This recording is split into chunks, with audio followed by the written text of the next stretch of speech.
em Romanos capítulo 12. E eu quero falar com você, meu irmão, minha irmã, sobre esse tema, maturidade, a vida depois da conversão. Até a nossa conversão em Cristo, todos nós vivemos como mortos para Deus. É o que o apóstolo Paulo diz em Efésios. Ou então vivemos cegados pelo príncipe deste século. É o que também Paulo diz em Coríntios. E não temos direção, e não temos vida. Mas quando Jesus entra na nossa vida, através da redenção, através do perdão de pecados, através do novo nascimento, nós, a partir de então, entramos num processo de maturidade cristã. E este texto, Romanos capítulo 12, é um dos textos-chave, é um dos textos áureos para a questão da maturidade cristã. Deixe-me perguntar aqui, quantos são cristãos, quantos são convertidos a Cristo com menos de 5 anos de conversão e de vida cristã? Levante a mão. Alguns.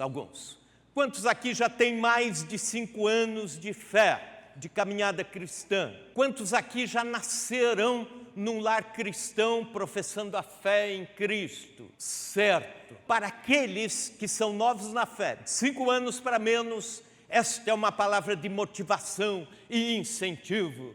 Para os demais que levantamos as mãos, é uma palavra de puxada de orelha. Todo mundo hoje sai com esta palavra, maturidade cristã. A vida depois da conversão. Era ano de 1983. Eu entrava na ocasião no Cefet Paraná, curso técnico de mecânica, a chamada mecânica industrial. Lá nós aprendíamos sobre projetos mecânicos, desenho mecânico, cálculos, etc.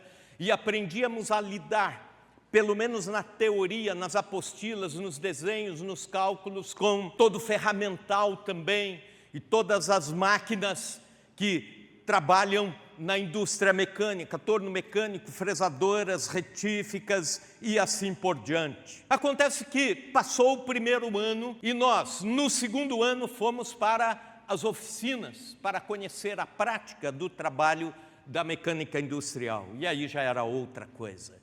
Aí pequenos acidentes aconteciam, pequenos prejuízos, atrapalhadas, máquinas que eram mal preparadas e assim por diante. A lógica era essa. A gente passou um ano ouvindo, assistindo às aulas. E aí, quando chegamos no momento de pôr tudo isso em prática, nós nos atrapalhávamos. Parece que a lógica bíblica das epístolas de Paulo é semelhante a essa, inclusive a de Romanos. Até o capítulo 11, ele expõe toda a obra salvífica de Cristo. Ele expõe a queda do ser humano no pecado e por causa do pecado. Ele expõe o que é o pecado, também o que é a graça redentora de Cristo, o perdão, a justificação, a eleição, a glorificação. E o capítulo 11 termina com a palavra amém. A ele, pois, a glória eternamente, amém, o fechamento. E aí, entre o capítulo 11 e 12, aparece uma conjunção. Rogo-vos, pois, irmãos, pelas misericórdias de Deus. E o pois, depois do pois, começa toda uma prática cristã.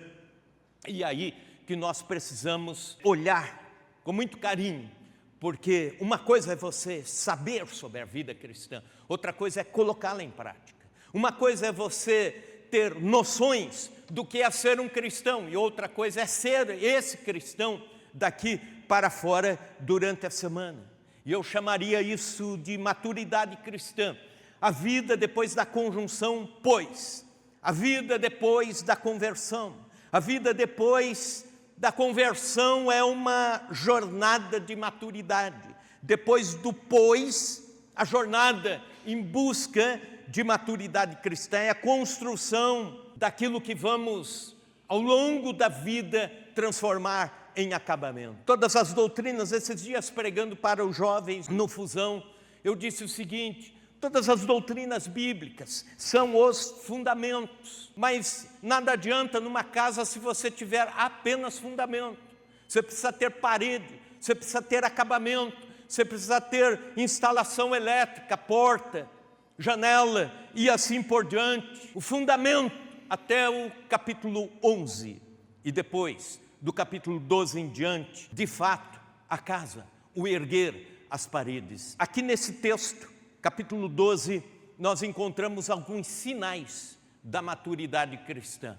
E eu quero convidá-lo a ir lendo comigo estes sinais da maturidade cristã. O primeiro deles é uma consagração total, consagração integral. Versículos 1 e 2. Rogo-vos, pois, irmãos, pelas misericórdias de Deus, que apresenteis o vosso corpo por sacrifício vivo, santo e agradável a Deus, que é o vosso culto racional. E não vos conformeis com este século, mas transformai-vos pela renovação da vossa mente, para que experimenteis qual seja a boa, agradável e perfeita vontade de Deus. Consagração total, consagração integral a Deus. Logo após a conversão, nós precisamos então encontrar o caminho da consagração a Deus, do entregarmos-nos a Deus. E eu encontro aqui nesses versos pelo menos 4 elementos que nos fazem entender a consagração em toda a sua amplitude. O primeiro desses elementos é corpos consagrados ao altar do Senhor. É o que Paulo diz: pelas misericórdias de Deus que apresenteis o vosso corpo por sacrifício vivo. Apresenteis o vosso corpo. Nessa época que Paulo está escrevendo, os gregos veneravam a beleza física, divinizavam o corpo perfeito. Havia disputas sobre a perfeição do corpo. Quem tinha o corpo mais perfeito? Nesse contexto é que Paulo está dizendo: consagre o corpo a Deus, consagre o seu corpo a Deus. O Brasil é o 4º país do mundo em consumo de cosméticos. Sabia disso? Sabia que é o primeiro lugar entre os demais países do nosso planeta em cirurgias estéticas em jovens e adolescentes. Algumas pessoas passam 8 horas por dia numa academia. É lógico que existe o exercício físico por necessidade, existe por uma questão de cuidado com a saúde, mas existe a futilidade também. Uma pergunta sincera e pessoal: seu corpo está consagrado no altar de Deus? Seu corpo adora a Deus? Num tempo em que se prega o chamado hedonismo, isto é, a vida dirigida pelo prazer, ou então a sensualidade, e assim por diante, você tem oferecido o seu corpo a Deus em jejum, em oração, em trabalho cristão? Seus pés são oferecidos para levarem boas novas, suas mãos são oferecidas a Deus para servirem, sua energia é usada para orar, buscar a Deus como prioridade. Nós precisamos oferecer o corpo a Deus. Um segundo elemento é a vida entregue no altar, sacrifício vivo. Havia sacrifícios nos quais os animais eram oferecidos já mortos no altar. Acendia-se o fogo, aquele animal, seja um bezerro, um cordeiro, era oferecido como um sacrifício. Mas, em algumas situações, se chamava de o sacrifício vivo. A ideia de, no altar, no lugar do altar, a vida se esvair. Havia sacrifícios, então, onde o animal era levado vivo ao altar e sacrificado no altar. A vida ia embora no altar. E é interessante que alguns animais se esperneavam. E há registros de animais que, no meio da confusão, fugiam do altar. E já não era mais sacrifício. Isso te diz alguma coisa com a vida cristã? Tem gente que foge da consagração. E é por isso que Paulo está dizendo sacrifício vivo. Jovem, adolescente, não espere a vida passar para consagrá-la a Deus. A Bíblia diz em Eclesiastes: lembra-te do teu Criador nos dias da tua mocidade, para que quando vierem os maus dias, não digas, não tenho neles contentamento. Consagre a Deus o melhor da sua vida, sacrifício vivo. Consagre a Deus o melhor dos seus dias, sacrifício vivo. Consagre a Deus o melhor que você tem da sua vida, sacrifício vivo. Se for vivo, é agradável a Deus. Terceiro elemento na consagração, a postura inconformada. Versículo 2: e não vos conformeis com este século. Não tomar a forma. A palavra que aparece aqui é esquema, isto é, a forma deste século, deste tempo.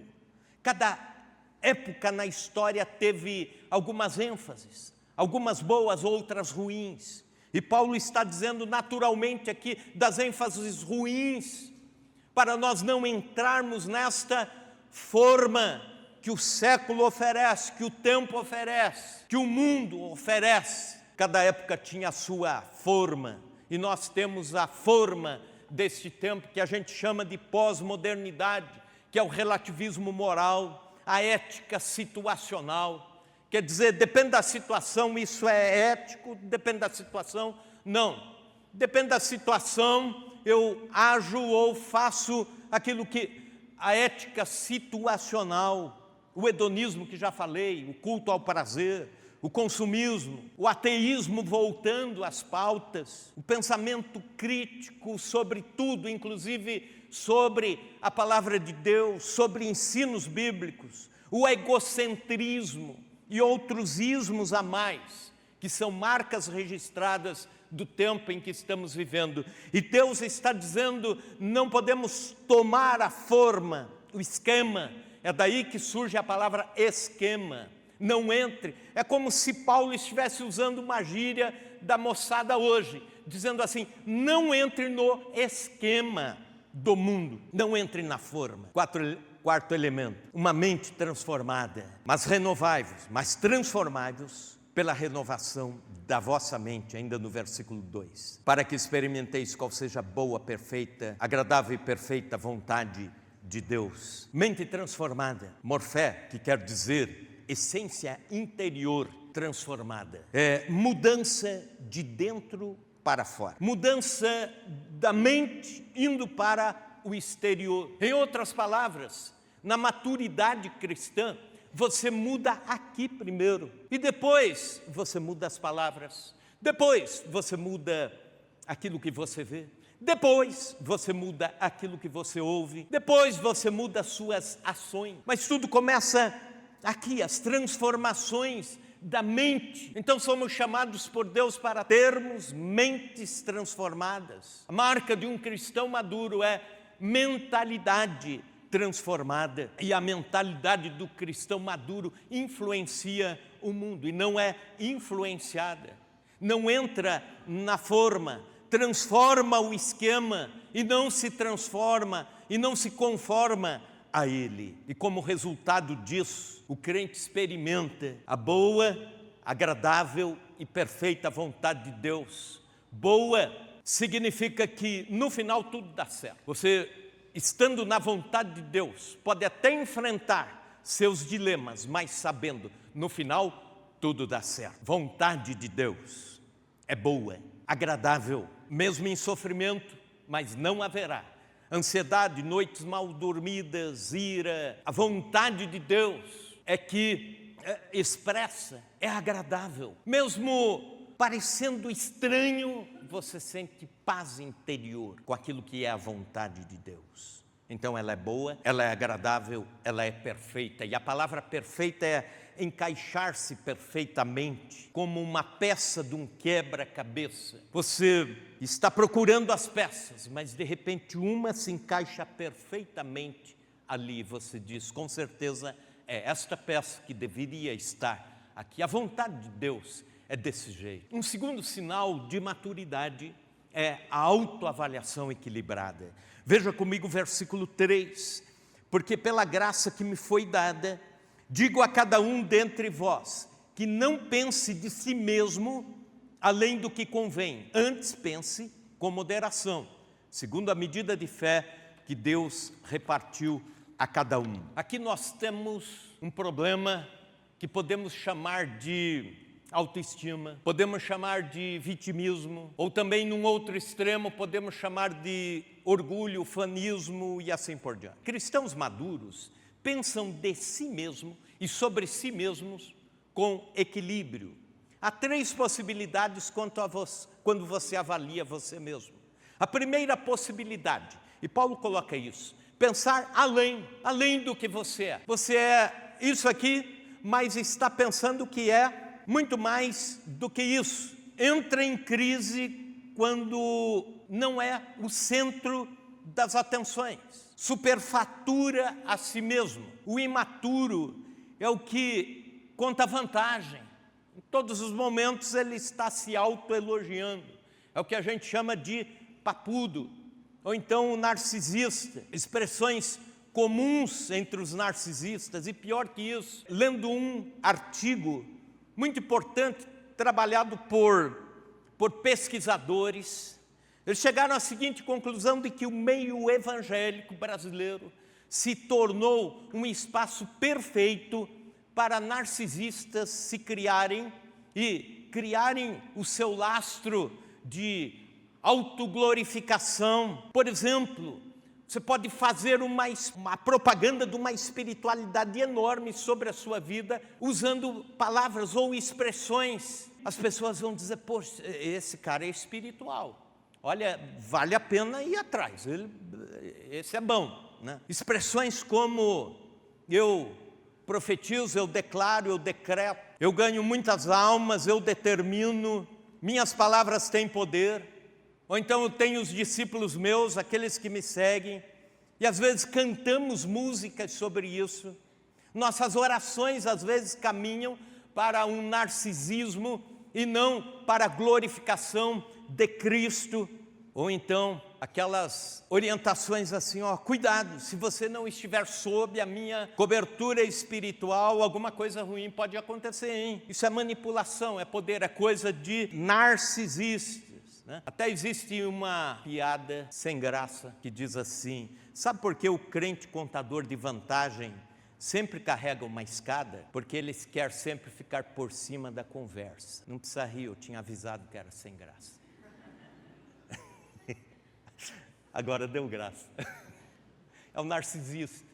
É o que sempre quer estar por cima da espiritualidade. Não pensar além, mas também no outro lado, não pensar a quem. Sabe aquela pessoa que não se exalta, mas está sempre se diminuindo? Sente-se menor em tudo, sente-se incapaz em tudo, sente-se inferior em tudo, é vitimista, vive de coitadismo, aquela ideia assim, eu preciso dizer que não tenho capacidade para terem pena de mim. Eu preciso me isolar para ver se sentem a minha falta. O vitimista sempre vai estar amargo.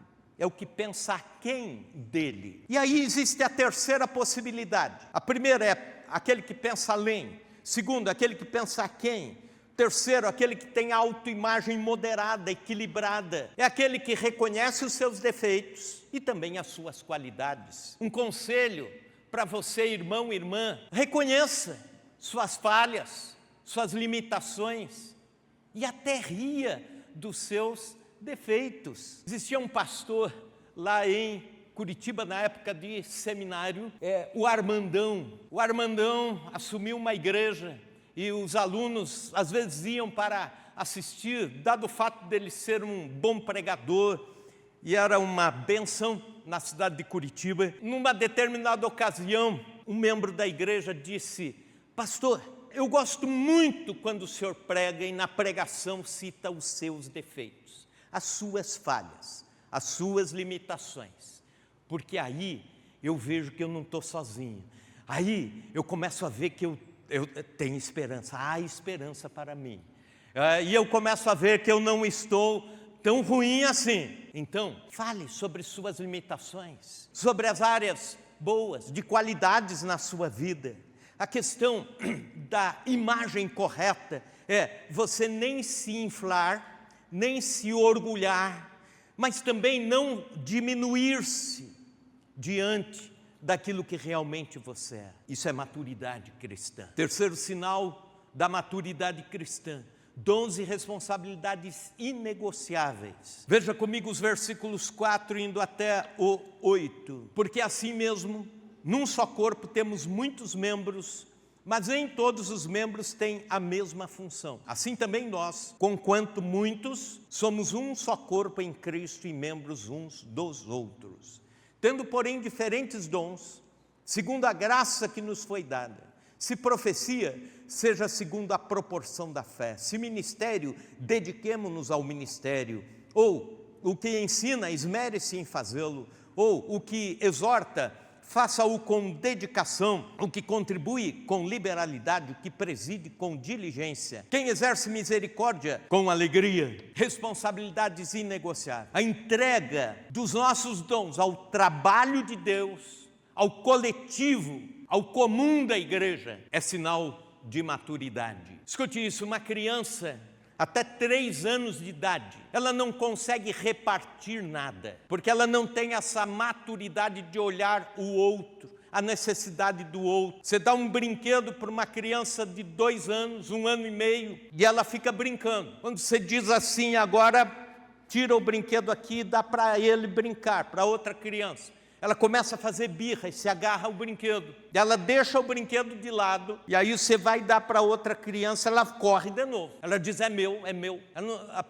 Tem criança que a primeira palavra que aprende a falar é meu. Eu, meu e assim por diante. Raramente se encontra uma criança nessa idade dividindo alguma coisa, porque não existe esta informação no cérebro de uma criança até os 3 anos de idade. É diferente depois. A criança está lá nos 10 anos de idade, ela vai ajudar o colega de escola, ela vai compartilhar alguma coisa, o lanche e assim por diante.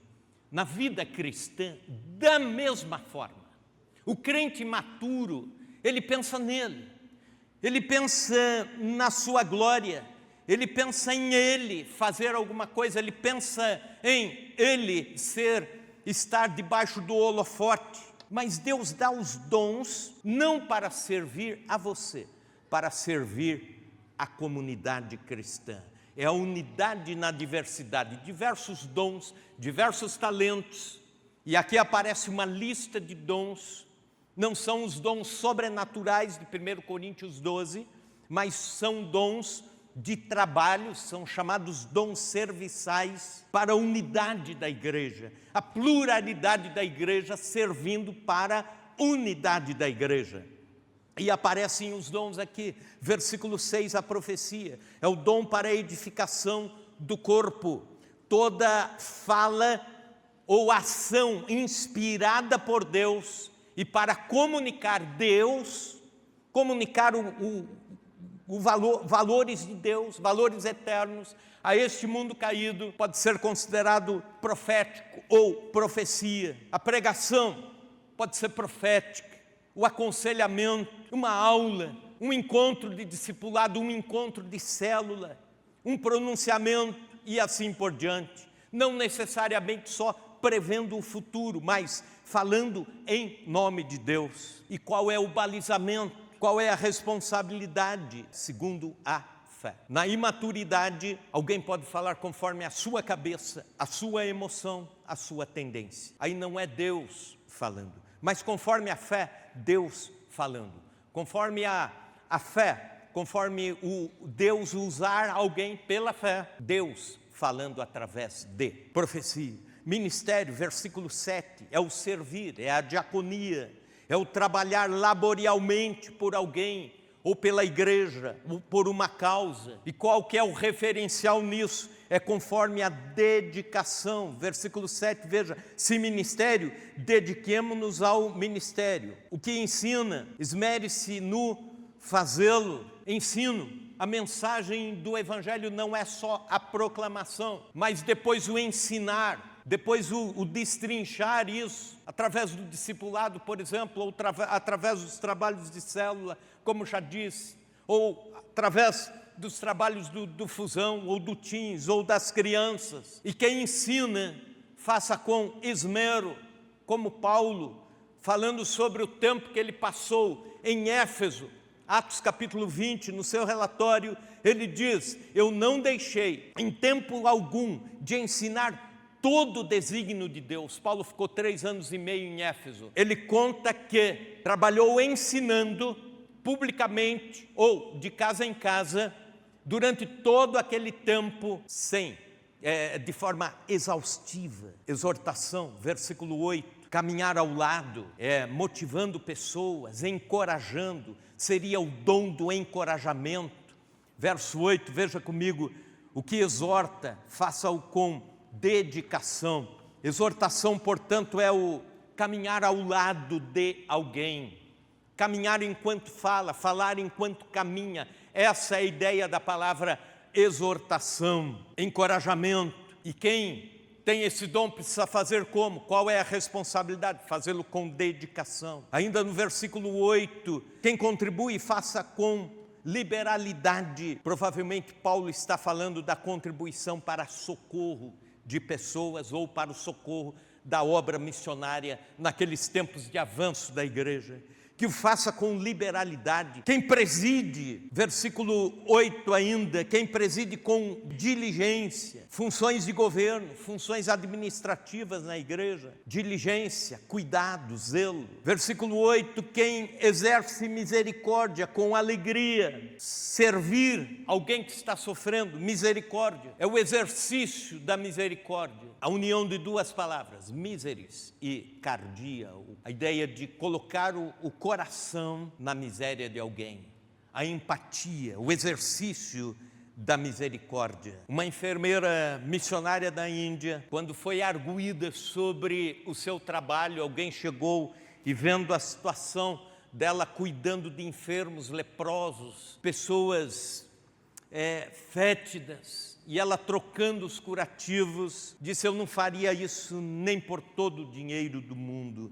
E ela, missionária, cristã, dedicando a vida pela obra, disse: o júbilo de alguém que ajuda a outrem já é uma bênção muito maior do que qualquer fortuna do mundo. Exercício da misericórdia. Os dons a serviço da igreja, isso é maturidade. Quarto sinal de maturidade: relacionamentos saudáveis. Veja comigo os versículos 9 indo até o 16. O amor seja sem hipocrisia.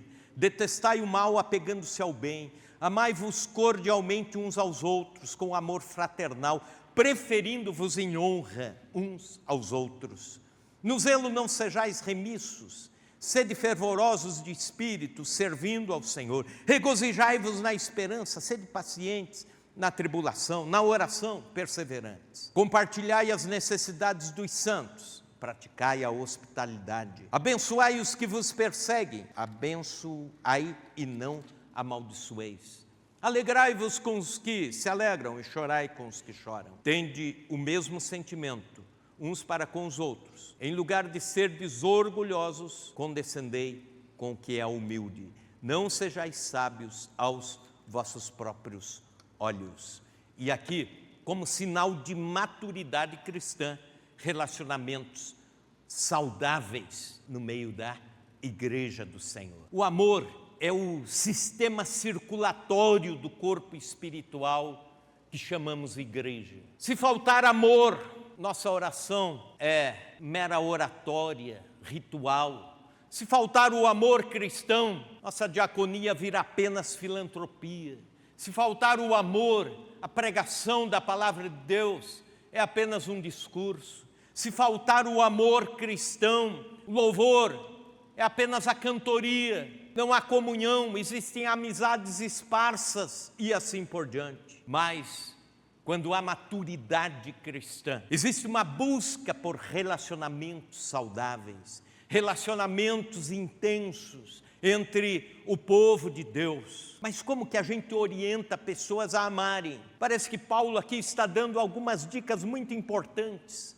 Por exemplo, ele diz assim: seja sincero, o amor seja sem hipocrisia. Hipócrites era o autor de um drama. A pessoa podia estar sorrindo, mas ia para o teatro e colocava uma máscara de tristeza. Então ele fazia o seu papel como triste. Ou então, ao contrário, estava triste e era uma peça alegre. Ele colocava a máscara da alegria para dizer que estava alegre no seu enredo, na peça. E Paulo está dizendo: o amor tem que ser sincero, sem a máscara, ser aquilo que é. Às vezes eu fico pensando, imagine a seguinte cena: parece que a gente tem um comportamento aqui dentro do templo ou nos ambientes de igreja e basta sair ali para fora, os comportamentos mudam. Vou citar uma cena hipotética aqui. Digamos que uma irmã encontra com a outra aqui, depois do culto, e diz assim: olha,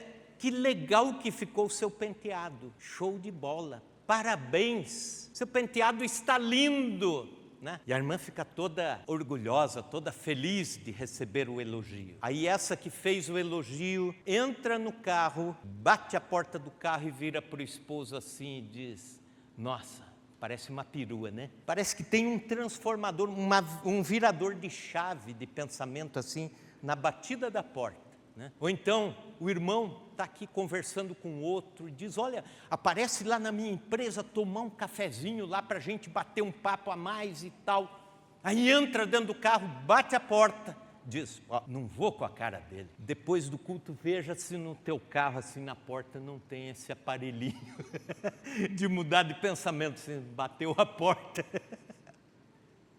O amor seja sem hipocrisia. O amor seja sincero. Segundo, discernimento, aversão ao mal, detestai o mal, apegando-se ao bem. A palavra apegando-se, no grego, significa acimentar. Quer dizer, você tem que estar acimentado ao bem, ligado, sem possibilidades de se desligar do bem. Afeição, versículo 10. Amai-vos cordialmente uns aos outros com amor fraternal. É a cordialidade com a fraternidade. Afeição de irmão com irmão, preferindo-se em honra, isto é, priorizar alguém. O que é honrar alguém? É por vezes deixar de atender a você mesmo para atender alguém, como prioridade. É essa a ideia da honra, não é só o elogio, é isso, priorizar. Quinto, entusiasmo, verso 11, no zelo não sejais remissos, sede fervorosos de espírito, servindo ao Senhor. Alegria dentro da comunidade, relacionamentos fervorosos. Nós temos que ser fervorosos na nossa verticalidade com Deus e também na horizontalidade junto aos irmãos. Sorriso no rosto, palavra de ânimo, palavra de alegria, relacionamentos intensos, alegres. Outro ingrediente do verdadeiro amor, a paciência. No versículo 12, regozijai-vos na esperança, sede pacientes na tribulação. A paciência nas adversidades molda os relacionamentos. Gente sofrida é gente mais amável, sabia disso? Pessoas calejadas pela vida são pessoas mais compreensíveis. E por vezes nós passamos por tribulações, passamos por momentos difíceis. É Deus nos moldando para entender o coração do próximo, para entender o outro. Generosidade, versículo 13, compartilhai as necessidades dos santos, praticai a hospitalidade. É o dividir o tempo, as soluções, ajudas e até socorro a alguém que está precisando, até ofertas de socorro para alguém que está precisando, alguém que está num momento difícil, seja por acidente, ou enfermidade, ou desemprego, etc. Hospitalidade é o amor ao estranho. Nós vivemos hoje no Brasil com milhares de bolivianos vivendo na nossa terra, em São Paulo, por exemplo, haitianos. 5 milhões de sírios deixaram o seu país durante a guerra e foram para outros países. 2 milhões de venezuelanos saíram do seu país e estão em outros países, inclusive no Brasil. Abraão foi um imigrante, Isaac foi imigrante, José do Egito foi imigrante e escravo, Daniel, imigrante, Ezequiel, imigrante, Jesus, na época da infância, numa fuga, os pais foram até o Egito. Israel, por 2 vezes viveu inteiro fora da sua nação. Isso significa que a igreja tem que ser acolhedora, a igreja precisa se importar com quem está chegando para a nossa cidade, quem está chegando para o nosso país. Esse esforço de hospitalidade, também a boa vontade. Versículo 14, nós temos que bendizer e não amaldiçoar. Versículo 15, a empatia, uma outra forma de amar. Alegrai-vos com os que se alegram e chorai com os que choram. Isso significa empatia, forma de amor, sentir o que o próximo sente. Por vezes é mais fácil chorar com o que chora do que se alegrar com o que se alegra. A natureza humana estimula a inveja. E por vezes alguém está alegre por uma conquista e você só diz assim, que bom. Não, se alegre junto com aquela conquista, se alegre junto com alguém que está tendo uma vitória na sua vida. É se alegrar com o que se alegra, chorar com o que chora. Também harmonia, versículo 16. Tende o mesmo sentimento uns para com os outros. Mesmo sentimento é a mesma atitude emocional e mental. Também humildade, versículo 16, a última parte. Condescendei com o que é humilde, não sejais sábios aos vossos próprios olhos. Humildade é um ingrediente do amor. Arrogância é o contrário, na arrogância não há amor. Existem sinais da natureza caída na arrogância, mas no amor existe o prazer em conviver na humildade com quem é humilde, e não é humilde apenas em questões financeiras. O texto está dizendo aqui, na questão da sabedoria, você não fazer propaganda da sua sabedoria, ou da sua inteligência, ou da sua intelectualidade. Pessoas humildes amam com facilidade. Foi Santo Agostinho de Hipona que disse: o orgulho é o começo do pecado e a humildade é a maior das virtudes. É o caminho para o recomeço com Deus. Quinto e último sinal de maturidade, a pacificação absoluta. Versículos 17, indo até o 21. Não torneis a ninguém mal por mal, esforçai-vos por fazer o bem perante todos os homens. Se possível, quanto depender de vós, tende paz com todos os homens. Não vos vingueis a vós mesmos, amados, mas dai lugar à ira, porque está escrito: a mim me pertence a vingança. Eu é que retribuirei, diz o Senhor. Pelo contrário, se teu inimigo tiver fome, dá-lhe de comer. Se tiver sede, dá-lhe de beber, porque fazendo isso amontoarás brasas vivas sobre a sua cabeça. Não te deixes vencer do mal, mas vence o mal com o bem. Sinal de maturidade, pacificação absoluta. Esses versículos aqui, resumidos, nos trazem posturas de um pacificador. O pacificador não parte nunca para a retaliação, está nesse conjunto de versos. Também, ele evita conflitos. Sabe gente que gosta de conflito e se alimenta de conflito e precisa ter conflito para estar de bem com a vida? É o imaturo, é o crente imaturo. E a Bíblia diz: evite conflitos, se possível, porque tem momentos que não é possível, mas também não são todos os momentos. Dá-se a entender que é de vez em quando, em alguma situação que foge ao controle. Então, se possível, paz com todos. Outra orientação clara para o pacificador: nunca se vingue, toda vingança pertence a Deus. Também, não alimente mágoa, isto é, ressentimento, azedume da alma. Também, vença o mal com o bem. Todas as vezes que você joga bem, aonde está fervendo o mal, no mundo espiritual você está ganhando, semeando paz, sendo pacificador. E nós somos constantemente tentados nessa área, a não pacificarmos. Parece que constantemente, semanalmente, nós estamos em situações assim. Eu me refiro a todos nós, no seu local de trabalho, na escola, na casa e assim por diante. Nós vivemos uma sociedade cada vez mais tensa. Quando Leonardo da Vinci estava pintando a Santa Ceia, aquele quadro famoso da Santa Ceia, que você encontra em diversos lugares, ele teve uma intensa e amarga discussão com um outro pintor. Ele ficou tão enfurecido que decidiu reproduzir o rosto daquele pintor na figura de Judas Iscariotes. E é interessante que, imediatamente, todos os críticos da arte da época disseram: é evidente, ele está com raiva do outro pintor e ele fez isso, é o rosto, são as feições. Mas ele não teve paz no coração e ele não conseguiu ir adiante naquela pintura. E ele não conseguia ter paz nem com aquele quadro. Primeiramente, apagou as feições do Judas, colocou outras feições de alguém imaginário. E aquelas feições que seriam do seu desafeto, ele colocou alguns traços no rosto do Senhor Jesus. E aí ele teve paz interior. E aí, mediante esse manejo, ele conseguiu ir falar com aquele seu desafeto, seu adversário, e fizeram as pazes. Talvez na maturidade cristã você esteja precisando trocar as feições, aonde você diz: isso aqui, essa pessoa aqui, para mim é o Judas ou é o capeta, ou coloca isso para Jesus e diga: essa pessoa, para mim, de alguma forma é abençoada, vai ser abençoada, e coloque isso para Jesus.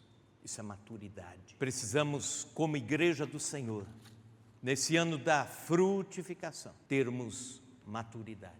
Uma criança nasce e depois que nasce, vai começando a sorrir, brincar os movimentos dos olhos, e a gente diz: que bonitinho, né? Que lindo, a gente ri junto. Mas, se o tempo vai passando, 2 anos, 3 anos, e a criancinha não amadurece, alguma coisa está errada, a gente não vai mais rir, a gente vai chorar. A gente precisa daí levar no médico. Na vida cristã, da mesma forma, temos que estar em busca da maturidade cristã.